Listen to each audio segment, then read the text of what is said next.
Shalom, Bapak Ibu, Saudara-saudara jemaat yang Tuhan Yesus kasihi. Salam sejahtera bagi kita sekalian. PMJ dan seluruh majelis jemaat mengucapkan selamat datang, terutama kepada jemaat yang baru pertama kali mengikuti ibadah di Gereja GKI Bethlehem Kuala Kencana. Apabila Bapak, Ibu, Saudara-saudari akan menetap di Kuala Kencana dan ingin mendapatkan pelayanan khusus atau mendaftar sebagai anggota jemaat GKI Bethlehem Kuala Kencana, dipersilakan menghubungi majelis setempat. Bagi jemaat yang akan menjalani cuti disampaikan selamat menjalani cuti, dan bagi warga jemaat yang telah kembali dari cuti disampaikan selamat datang dan selamat menjalani tugas dan kerja.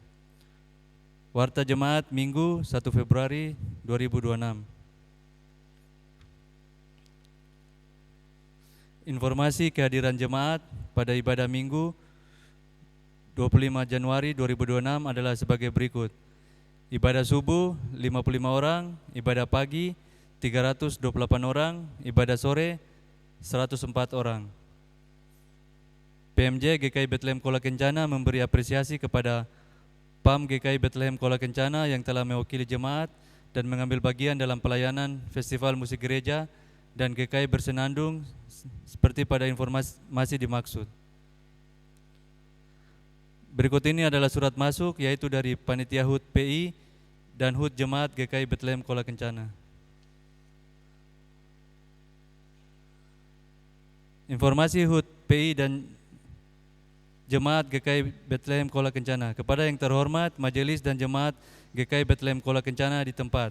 Salam sejahtera dalam kasih Yesus Kristus. Melalui surat ini, panitia hendak memberitahukan kepada rangkaian kegiatan HUT ke-177 Pekebaran Injil dan HUT ke-30 Jemaat GKI Bethlehem Kuala Kencana sebagai berikut. 1. Ibadah syukur perayaan HUT ke-171 Pekebaran Injil di Tanah Papua. Hari, tanggal Kamis 5 Februari 2026, jam 8 pagi hingga jam setengah 12 siang. Tempat, Gereja Bethlehem Kuala Kencana. Yang kedua, talkshow sejarah Jemaat GKI Bethlehem Kuala Kencana.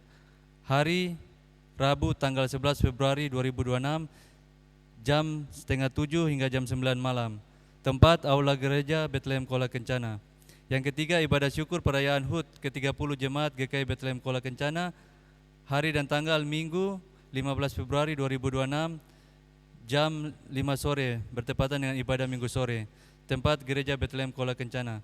Demikian pemberitahuan ini sekaligus mengundang jemaat GKI Bethlehem Kuala Kencana untuk hadir dalam setiap ibadah maupun talkshow sebagai bentuk ungkapan syukur atas penyertaan Tuhan dalam perjalanan pelayanan Injil masuk di Tanah Papua hingga syukur atas 30 tahun penyertaan Tuhan bagi jemaat GKI Bethlehem Kuala Kencana 11 Februari 1996 hingga 11 Februari 2026.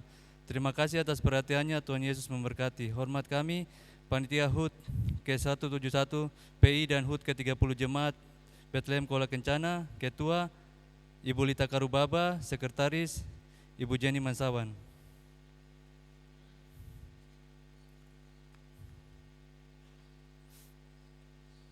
Yang berikut, demi kelancaran, kenyamanan dan ketertiban ibadah, kami menghimbau jemaat sekalian untuk 1. Mempersiapkan diri dengan baik untuk beribadah. 2. Menyiapkan Alkitab dan mengenakan pakaian yang sopan. 3. Pastikan HP dalam keadaan mute diam selama ibadah berlangsung. 4. Pokok doa khusus, amplop persembahan dan perpuluhan agar diserahkan lebih awal ke majelis yang bertugas di konter saat memasuki ruang gereja, sehingga dapat dicatat dan diteruskan kepada pelayan firman untuk didoakan dari mimbar. Atas nama PMJ dan majelis jemaat, kami menyampaikan terima kasih kepada Bapak Pendeta Yohanes Lewerisa SSI, Kantoria, yaitu Paduan Suara Jemaat, admin jemaat, tim multimedia, organis, supir bis, Bapak Ibu majelis yang bertugas, dan pengisi pujian. Demikian warta ibadah di Minggu sore ini. Terima kasih atas perhatiannya. Selamat beribadah, Tuhan Yesus memberkati. Shalom.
Jemaat yang dikasihi Tuhan Yesus Kristus, untuk mengawali ibadah ini, maka jemaat disilakan berdiri dan kita menyanyi nyanyian Mazmur 150 ayat 1 dan 2.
Jemaat Tuhan, arahkan hati dan kita beribadah kepada Tuhan. Dengan nama Bapa dan Anak dan Roh Kudus. Amin. Kasih karunia dan damai sejahtera atas jemaat dari Allah Bapa, Tuhan Yesus Kristus dan Roh Kudus. Mari kita memuji Tuhan bersama dari nyanyian Rohani 4 bait yang keempat.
Masih dalam keadaan berdiri, kita akan mendengarkan hukum Tuhan sebagai petunjuk hidup baru bagi kita. Saudara-saudara, dengarlah hukum Tuhan berdasarkan Keluaran 20 ayat 3 sampai dengan ayat yang ke-17, yang berbunyi, "Jangan ada padamu Allah lain di hadapanku, jangan membuat bagimu patung yang menyerupai apapun yang ada di langit di atas, atau yang ada di bumi di bawah, atau yang ada di dalam air di bawah bumi. Jangan sujud menyembah kepadanya atau beribadah kepadanya, sebab aku Tuhan Allahmu adalah Allah yang cemburu, yang membalaskan kesalahan bapa kepada anak-anaknya, kepada keturunan yang ketiga dan keempat dari orang-orang yang membenci aku. Tetapi yang menunjukkan kasih setia kepada beribu-ribu orang, yaitu mereka yang mengasihi aku dan yang berpegang pada perintah-perintahku. Jangan menyebut nama Tuhan Allahmu dengan sembarangan, sebab Tuhan akan memandang bersalah orang yang menyebut namanya dengan sembarangan. Ingatlah dan kuduskanlah hari Sabat. 6 hari lamanya engkau akan bekerja dan melakukan segala pekerjaanmu, tetapi hari ketujuh adalah hari Sabat Tuhan Allahmu. Maka jangan melakukan suatu pekerjaan, engkau atau anakmu laki-laki, atau anakmu perempuan, atau hambamu laki-laki atau hambamu perempuan, atau hewanmu, atau orang asing di tempat kediamanmu. Hormatilah ayahmu dan ibumu supaya lanjut umurmu di tanah yang diberikan Tuhan Allahmu kepadamu. Jangan membunuh, jangan berzina, jangan mencuri, jangan mengucapkan saksi dusta tentang sesamamu, jangan mengingini rumah sesamamu, jangan mengingini istrinya atau hambanya laki-laki, atau hambanya perempuan, atau lembunya, atau keledainya, atau apapun yang dipunyai sesamamu. Roh Kudus memampukan kita melakukan hukum Tuhan dalam kehidupan kita sehari-hari. Bapak Ibu jemaat Tuhan dipersilakan duduk.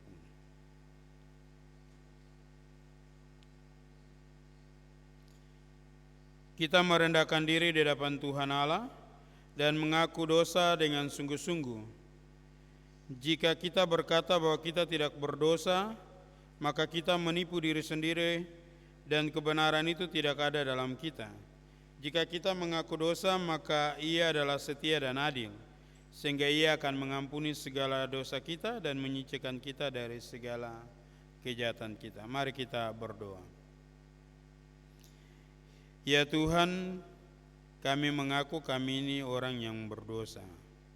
Banyak hal sudah kami buat mendukakan Engkau dan juga melanggar kehendak-Mu. Oleh sebab itu, kami mohon pengampunan daripada-Mu. Biarlah Engkau mengampuni kami dari setiap dosa dan kesalahan, baik secara sengaja maupun tidak, baik kepada Engkau dan juga sesama kami. Kami mohon pengampunan daripada-Mu, layakkan kami supaya kami layak menjadi anak-anak-Mu. Kami mohon ini demi Kristus Yesus Tuhan dan Juru Selamat kami. Amin. Kita memuji Tuhan bersama dari nyanyian rohani 136, bait 1 dan bait yang ketiga, di depan mata Yesus.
Dengarlah jemaat sabda Yesus Kristus kepada semua orang yang sungguh-sungguh mengaku dosanya.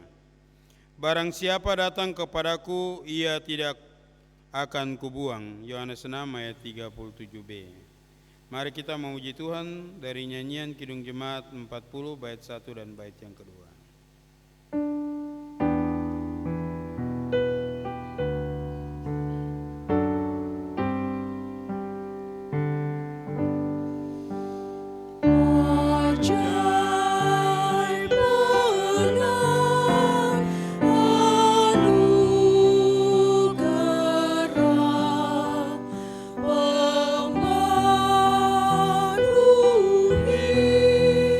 Hidupku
kita akan mengaku iman kita. Untuk itu saya mengundang jemaat Tuhan untuk berdiri. Dalam persekutuan dengan gereja Tuhan dari segala zaman dan di segala tempat, kita mengaku bersama-sama kepercayaan kita sesuai pengakuan iman rasuli. Aku percaya kepada Allah, Bapa yang Maha Kuasa, Kalib langit dan bumi, dan kepada Yesus Kristus, Anaknya yang tunggal Tuhan kita, yang dikandung daripada Roh Kudus, lahir dari anak darah Maria, yang menderita di bawah pemerintahan Pontius Pilatus, disalibkan, mati dan dikuburkan, turun ke dalam kerajaan maut. Pada hari yang ketiga, bangkit pula dari antara orang mati, naik ke sorga, duduk di sebelah kanan Allah, Bapa yang Maha Kuasa, dan akan datang dari sana untuk menghakimi orang yang hidup dan yang mati. Aku percaya kepada Roh Kudus, gereja yang kudus dan am, persekutuan orang kudus, pengampunan dosa, kebangkitan daging, dan hidup yang kekal. Kita memuji Tuhan dari nyanyian rohani 183 bait yang pertama. Pasti akan digenapkan.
Sebelum kita membaca dan merenungkan firman Tuhan, mari kita bersatu di dalam doa. Kita berdoa. Ya Tuhan, di saat ini dalam ibadah minggu sore, kami hendak mempersiapkan diri untuk membuka dan membaca daripada firman-Mu. Tetapi sebelumnya kami mengundang kuasa Roh Kudus menguasai hati, pikiran, dan seluruh kehidupan kami, supaya firman Tuhan yang sebentar kami buka dan baca serta renungkan boleh mendapat bagian dalam kehidupan kami, karena Roh Kudus menulis firman ini dan memberi pengertian bagi kami. Biarlah Tuhan juga memakai hamba yang berdosa ini untuk boleh menyampaikan apa yang Tuhan kehendaki bagi jemaat Tuhan. Biarlah Tuhan sendiri yang berkata-kata lewat kekuatan kuasa Roh Kudus, supaya jemaat boleh mengerti, tapi juga biarlah firman ini boleh menjadi terang dalam langkah kehidupan kami semua. Berfirmanlah bagi kami ya Tuhan, karena kami telah siap untuk membaca dan merenungkan firman-Mu. Demi Kristus Yesus firman yang hidup kami berdoa. Amin. Firman Tuhan bagi kita terdapat dalam kitab Perjanjian Lama, kitab Nabi Yunus pasal 1, kita akan baca ayat 1 sampai dengan ayat yang ke-17. Yunus pasal 1, kita akan baca ayat 1 sampai dengan ayat yang ke-17. Saya akan membacakan dan Bapak Ibu jemaat Tuhan mengikuti atau menyimak dari Alkitab masing-masing. Alkitab yang saya gunakan adalah Alkitab terjemahan baru 2 atau edisi 2. Dengan perikop Yunus melarikan diri dari panggilan Tuhan. Datanglah firman Tuhan kepada Yunus bin Amitai. Pergilah segera ke Niniwe kota yang besar itu. Serukanlah peringatan terhadap mereka, karena kejahatannya telah sampai kepadaku. Tetapi Yunus bersiap untuk melarikan diri ke Tarsus, jauh dari hadapan Tuhan. Ia pergi ke Yafo dan mendapati di sana sebuah kapal yang akan berangkat ke Tarsis. Ia membayar biaya perjalanannya, lalu naik kapal itu untuk berlayar bersama mereka ke Tarsis, jauh dari hadapan Tuhan. Namun Tuhan menurunkan angin ribut ke laut, lalu terjadilah badai besar, sehingga kapal itu hampir saja hancur. Awak kapal itu ketakutan, masing-masing berteriak-teriak kepada ilahnya. Mereka membuang ke dalam laut segala muatan kapal itu untuk meringankannya. Sementara itu Yunus telah turun ke bagian kapal yang paling bawah, berbaring di situ dan tertidur nyenyak. Datanglah nakoda menemuinya dan berkata, "Bagaimana mungkin engkau tidur begitu nyenyak? Bangunlah, berserulah kepada Allahmu, barangkali Allah itu akan memperhatikan kita, sehingga kita tidak binasa." Kemudian mereka berkata satu sama lain, "Mari kita membuang undi supaya kita mengetahui karena siapa malapetaka ini menimpa kita." Mereka pun membuang undi dan undi itu jatuh pada Yunus. Kata mereka kepadanya, "Beritahukan kepada kami karena siapa malapetaka ini menimpa kami. Apa pekerjaanmu dan dari mana asalmu? Apa negerimu dan dari bangsa mana engkau?" Sautnya kepada mereka, "Aku orang Ibrani, aku takut akan Tuhan, Allah semesta langit, yang menjadikan lautan dan daratan." Orang-orang itu sangat ketakutan dan berkata kepadanya, "Apa yang telah kau lakukan?" Orang-orang itu mengetahui bahwa ia melarikan diri jauh dari hadapan Tuhan, sebab hal itu telah diberitahukannya kepada mereka. Mereka berkata, "Apa yang kami harus lakukan kepadamu supaya laut mereda terhadap kami, sebab laut semakin bergelora?" Sautnya kepada mereka, "Angkatlah aku dan campakkanlah aku ke dalam laut supaya laut mereda dan tidak menyerang kamu lagi. Sebab aku tahu bahwa karena akulah badai besar itu menyerang kamu."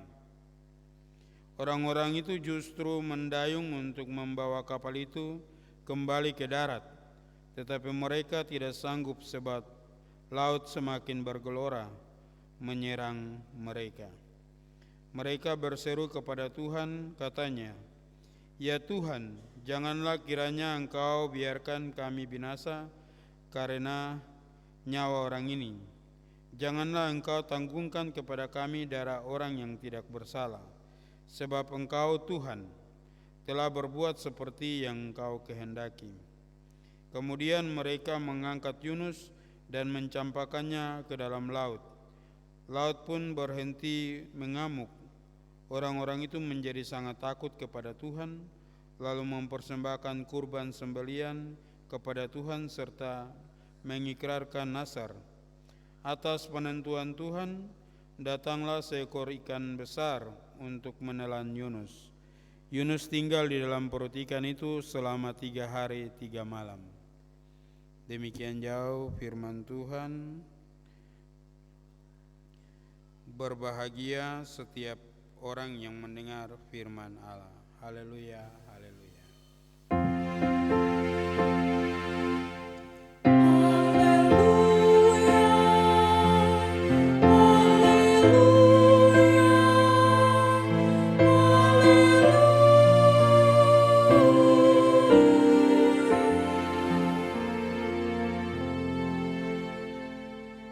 Shalom Bapak Ibu. Tanpa terasa kita ada di bulan Februari, di bulan kedua di tahun 2026, di minggu yang pertama, di tanggal 1 di hari ini. Firman Tuhan bagi kita dan tema untuk perenungan firman Tuhan, yaitu kepedulian Tuhan dan ketidakpatuhan Yunus.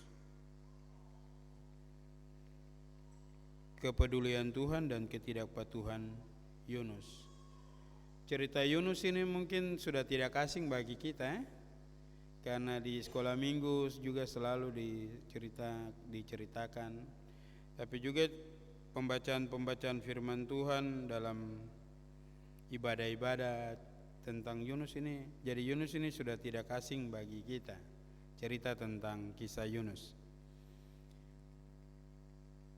Dalam pembacaan firman Tuhan di saat ini, Tuhan memanggil Yunus untuk menyatakan kepada orang-orang di Niniwe tentang bencana atau malapetaka yang akan menimpa mereka. Ayat pertama dan kedua dikatakan bahwa datanglah firman Tuhan kepada Yunus bin Amitai, pergi segera ke Niniwe. Jadi Tuhan berfirman kepada Yunus untuk Yunus harus pergi ke Niniwe. Tapi Yunus melarikan diri. Dia melarikan diri ke Tarsis melalui Yafo. Kenapa Yunus melarikan diri? Kalau dalam bacaan ini kita bisa lihat jawabannya ada di Yunus pasal 4 ayat yang kedua. Saya akan membacakan bagi kita. Lalu ia berdoa kepada Tuhan, "Ya Tuhan, bukankah hal ini telah kukatakan ketika aku masih di negeriku? Itulah sebabnya aku dahulu melarikan diri ke Tarsis, sebab aku tahu bahwa Engkaulah Allah yang pengasih dan penyayang, panjang sabar dan berlimpah kasih setia, serta yang menyesal atas malapetaka yang hendak didatangkannya." Jadi Yunus melarikan diri karena Yunus tidak mau orang-orang di Tarsis ini harus ditolong atau menerima keselamatan atau menerima kasih karunia yang Tuhan anugerahkan. Karena orang-orang yang di Niniwe, karena orang-orang yang di Niniwe adalah sekutu daripada Israel atau lawan daripada Israel. Mereka bukan orang Ibrani atau orang Israel. Tapi kenapa Tuhan mau mengutus Yunus ke sana? Yunus tahu, dia sendiri sadar bahwa Yunus sebenarnya orang Ibrani. Yunus akan berpikir kalau Yunus sampai di Niniwe, apakah orang Niniwe bisa mendengarkan Yunus atau tidak? Karena orang-orang di kota Niniwe juga tidak tahu siapa itu Tuhan orang Ibrani. Maka hal ini yang menjadi pertimbangan bagi Yunus.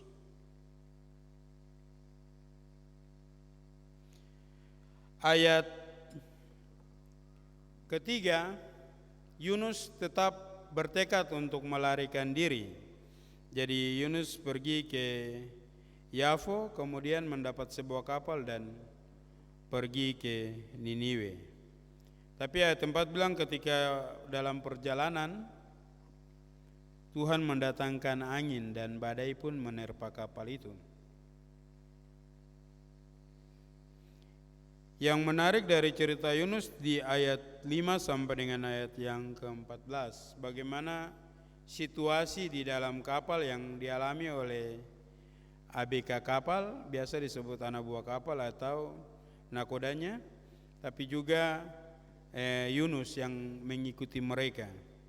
Jadi di ayat 5 sampai dengan 14, yang pertama, awak kapal atau anak buah kapal itu ketakutan. Kemudian mereka berseru kepada alam mereka masing-masing. Kemudian ada satu awak atau nakoda yang turun, kemudian mendapati Yunus sedang tidur. Lalu meminta kepada Yunus untuk Yunus juga harus berseru kepada Allahnya. Dan mereka membuang undi untuk mau mengetahui gara-gara siapa malapetaka ini menimpa mereka. Lalu undi itu jatuh pada Yunus. Dan Yunus mereka menanyakan asal-usul tapi juga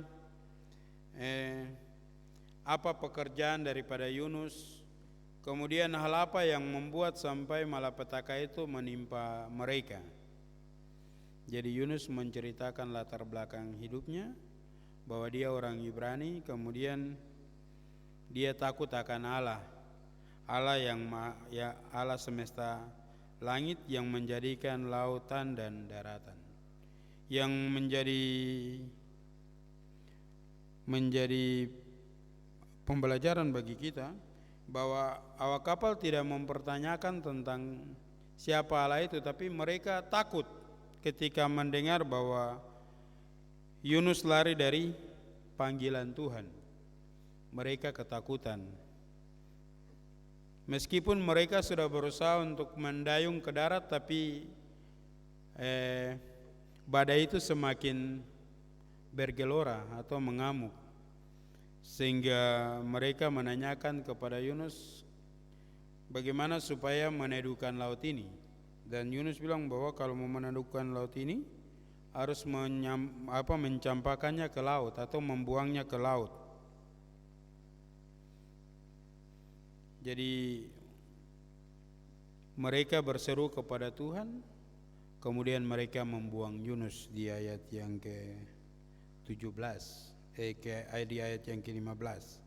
Kemudian ayat ke-16, karena Yunus, para awak kapal mempersembahkan kurban sembelian kepada Tuhan serta mengikrarkan nazar. Jadi mereka bukan saja takut, tapi langsung mereka mempersembahkan kurban sembelihan kepada Tuhan serta mengikrarkan nazar.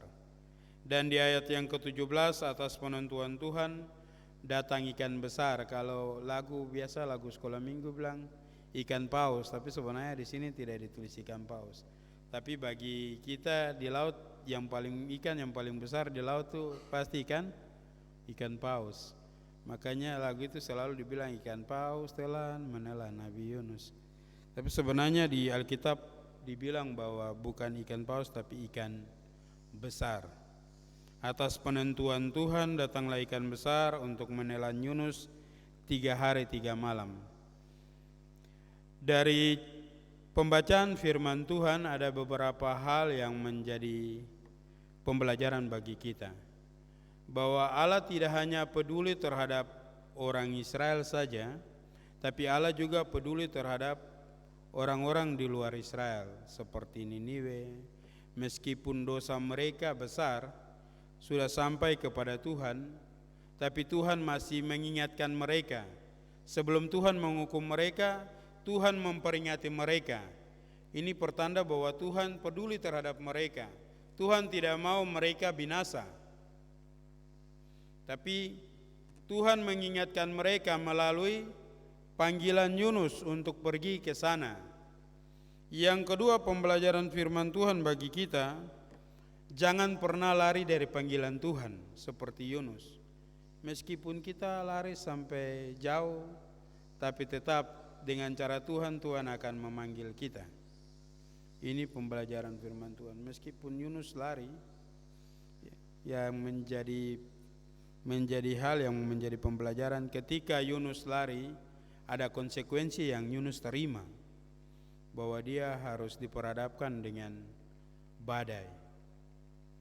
Jadi ini hal yang menjadi pembelajaran, bahwa ketika kita lari dari panggilan Tuhan ada konsekuensi yang akan kita terima, atau ada teguran yang akan kita terima. Itu bagian yang kedua.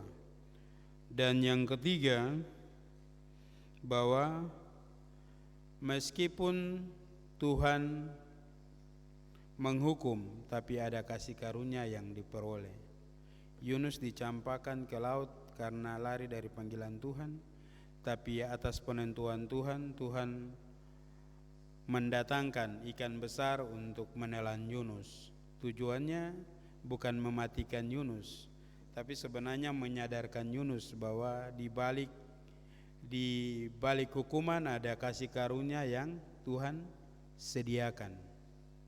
Itu bagian pembelajaran firman Tuhan. dalam kehidupan kita, kadang kita berpikir bahwa ketika kita dipanggil untuk melayani, ada berbagai alasan yang akan kita keluarkan. Aduh, saya tidak bisa karena begini, karena begitu, karena lain sebagainya. Tapi mari kita belajar daripada firman Tuhan bahwa sejauh kita lari pasti Tuhan akan, kalau itu memang panggilan Tuhan, Tuhan akan memanggil kita kembali dalam pekerjaannya. Tapi juga kita melihat bagaimana kepedulian Tuhan dalam pembacaan kita. Bagaimana Tuhan peduli dengan orang-orang yang ada di kota Niniwe. Meskipun dosa mereka sudah sampai kepada Tuhan, sebelum Tuhan menghukum mereka, Tuhan menyampaikan peringatannya kepada mereka. Apakah mereka mau berbalik ataukah tidak sebelum Tuhan menghukum mereka. Kalau dalam pembacaan selanjutnya, orang-orang di Niniwe berkabung dan memohon pengampunan, maka Tuhan mengampuni mereka. Jadi ini sebenarnya bagian pembelajaran firman Tuhan bagi kita dalam pembacaan firman Tuhan di saat ini, bahwa Tuhan itu penyayang, pengasih, panjang sabar dan berlimpah kasih setia. Jadi Tuhan tidak pernah menghukum kita, tapi Tuhan sebelum menghukum, Tuhan memberitahukan. Jadi ini sebenarnya bentuk kasih Tuhan yang besar, kepedulian Tuhan yang besar. Tapi mari kita juga belajar daripada peristiwa yang dalam pembacaan firman Tuhan, bahwa melalui Yunus orang lain juga diselamatkan, orang lain juga percaya kepada Tuhan. Karena Yunus, semua anak buah kapal menjadi percaya dan mempersembahkan kurban. Jadi di balik hukuman ada kasih karunia, di balik hukuman ada sesuatu yang Tuhan inginkan dari setiap hukuman itu. Mari kita belajar daripada firman Tuhan ini, bahwa setiap panggilan ada tujuan Tuhan bagi kita, ada maksud Tuhan bagi kita. Jangan pernah kita lari dari panggilan Tuhan, karena kalau kita lari dari panggilan Tuhan ada konsekuensi yang akan kita terima. Biarlah firman Tuhan ini boleh menolong kita untuk terus mendekatkan diri, tapi juga boleh belajar daripada firman Tuhan bahwa Tuhan peduli terhadap kita, tapi juga Tuhan peduli untuk mau menyelamatkan kita semua. Tuhan memberkati kita dengan firman-Nya. Amin.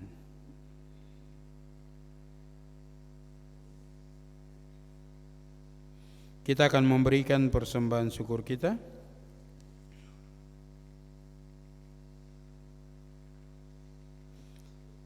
Mengiringi persembahan syukur kita, jemaat Tuhan siapkan nyanyian rohani 158. Kita akan menyanyi bait 1 dan seterusnya sambil persembahan kita berikan. Sebelum jemaat memberi persembahan, dengarlah firman Tuhan. Hendaklah masing-masing memberikan menurut kerelaan hatinya, jangan dengan sedih hati atau karena paksaan, sebab Allah mengasihi orang yang memberi dengan sukacita. Isilah Tuhan hidupku.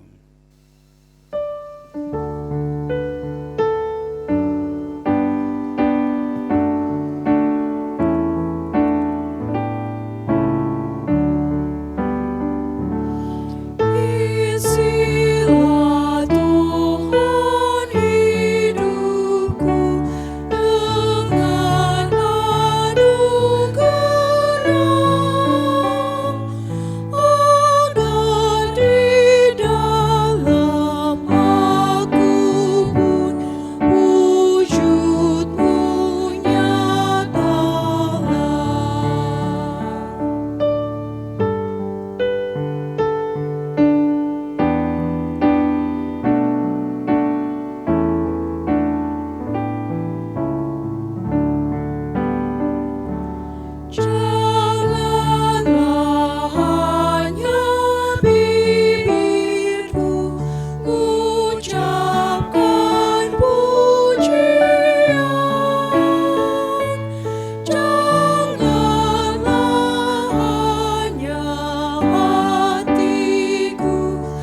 Jemaat yang diberkati oleh Tuhan kita Yesus Kristus, kita telah mengumpulkan persembahan kita melalui 4 kantong kolekte, 1 kotak program, 1 kotak diakonia, dan 1 kotak aksi 1000 YPK. Ada pula jemaat yang memberikan persembahan khusus, yaitu keluarga di Rayon 2 RT 4 memberikan persembahan persepuluhan. Ada juga 3 amplop persepuluhan tanpa nama, dan pengucapan syukur dari keluarga di Rayon 2 Mansinam RT 3, serta pengucapan syukur untuk ulang tahun pernikahan dari yang tidak menyebutkan nama, dan juga 1 amplop pengucapan syukur ulang tahun seorang pemuda.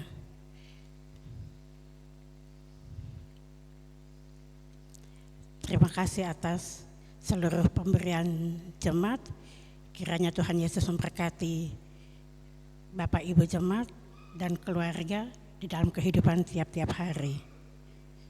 Seluruh persembahan dan persembahan syukur serta persembahan khusus akan didoakan bersamaan dengan doa syafaat dari mimbar.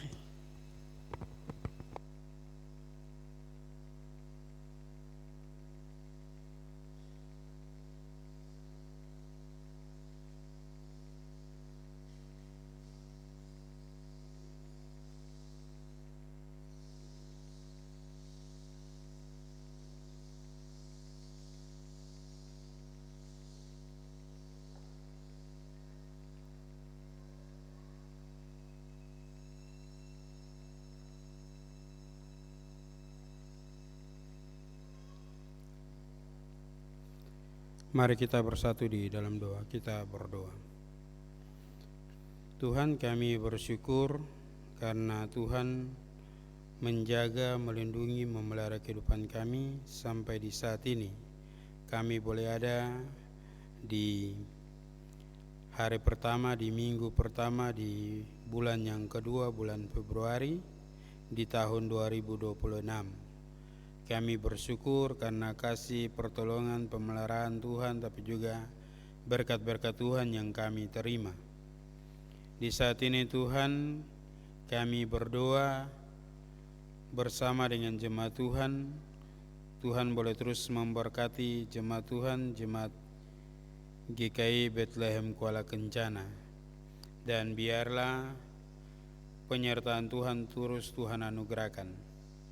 Kami berdoa, bersyukur untuk firman Tuhan yang boleh kami baca, dengar, tapi juga menjadi bagian dalam kehidupan kami. Biarlah Tuhan boleh menolong kami lewat kebenaran firman Tuhan untuk menjalani minggu kerja yang baru. Biarlah Tuhan menuntun kami lewat kebenaran firman-Mu. Kami berdoa ya Tuhan, bagi setiap hamba-hamba-Mu yang boleh melayani di dalam pelayanan di sore hari ini, baik pendeta, penatua, siamas, tapi juga kantoria, multimedia, kostor, admin, supir bis. Tuhan boleh terus memberkati. Kami juga berdoa untuk persembahan syukur yang telah kami berikan. Tuhan boleh memberkati setiap kami yang telah memberi maupun yang tidak sempat memberi. Tuhan berkati dalam pekerjaan, dalam usaha, dalam kehidupan tiap-tiap hari, baik dalam pekerjaan, dalam usaha, bahkan juga dalam pendidikan dan juga dalam pergumulan. Biarlah Tuhan boleh terus ada bagi kami. Kami berdoa untuk pengucapan syukur, bahkan juga perpuluhan yang boleh diberikan.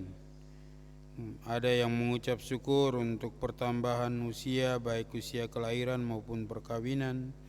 Ada juga yang mengucap syukur karena berkat-berkat Tuhan yang dirasakan. Kami berdoa ya Tuhan, Tuhan memberkati jemaat Tuhan yang telah memberi untuk menopang pekerjaan Tuhan. Kami juga berdoa ya Tuhan bagi setiap warga jemaat Tuhan yang mengalami kesakitan, yang ada di rumah, di klinik, bahkan juga di rumah-rumah sakit, serta yang memperoleh pemulihan.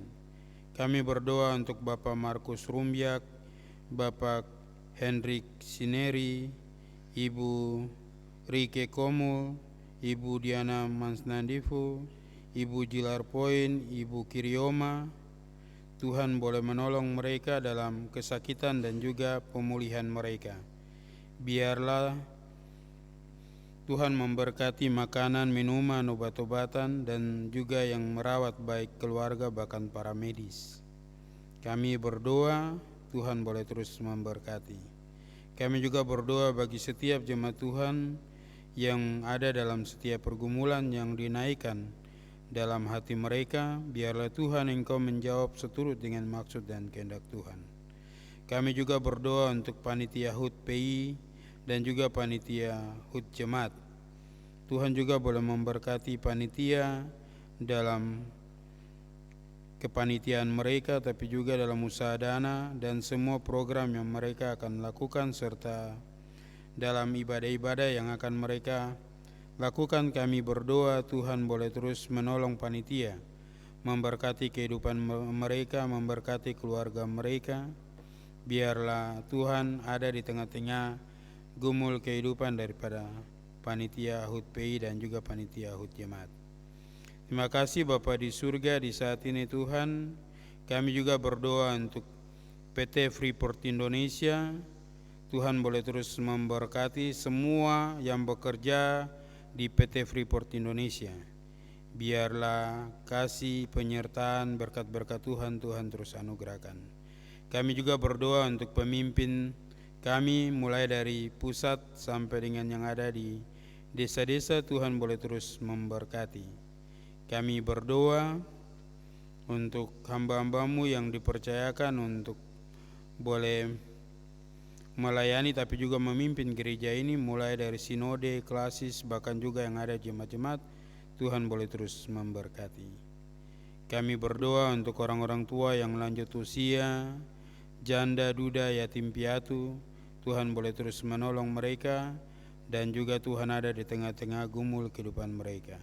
Dan semua kami serahkan kehidupan, pekerjaan, usaha, dan juga keluarga kami di minggu kerja yang baru dalam tuntunan dan penyertaan Tuhan. Dalam nama Tuhan Yesus Kristus kami berdoa. Amin.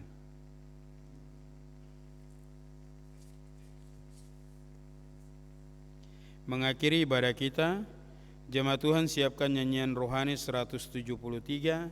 Kita nyanyikan bait 1, 2, dan bait yang ketiga. Bait 1, 2 dalam keadaan duduk, dan bait yang ketiga kita menyanyi dalam keadaan berdiri untuk menerima berkat Tuhan. Keluar dari kaum.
rumah selamatku, tempat yang tidak kurang.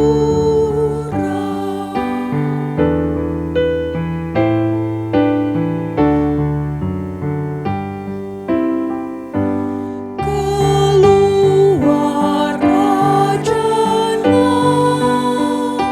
seluruh dunia, hamburkan Injilku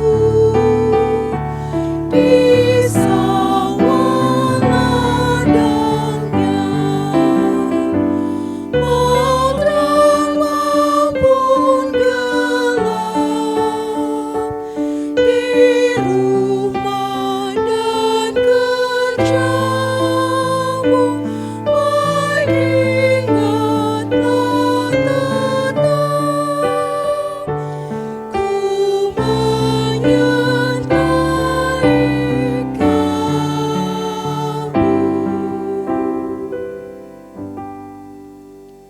Jemaat yang kekasih, arahkan hati kita kepada Allah. Terimalah berkat Tuhan dan pergi dengan sukacita. Tuhan memberkati engkau dan melindungi engkau. Tuhan menyinari engkau dengan wajah-Nya dan memberi engkau kasih karunia. Tuhan menghadapkan wajah-Nya kepadamu dan memberi engkau damai sejahtera.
Jemaat, mari kita bangkit berdiri dan menyanyi di dalam nyanyian rohani 173 ayat 3 sambil berjabat tangan.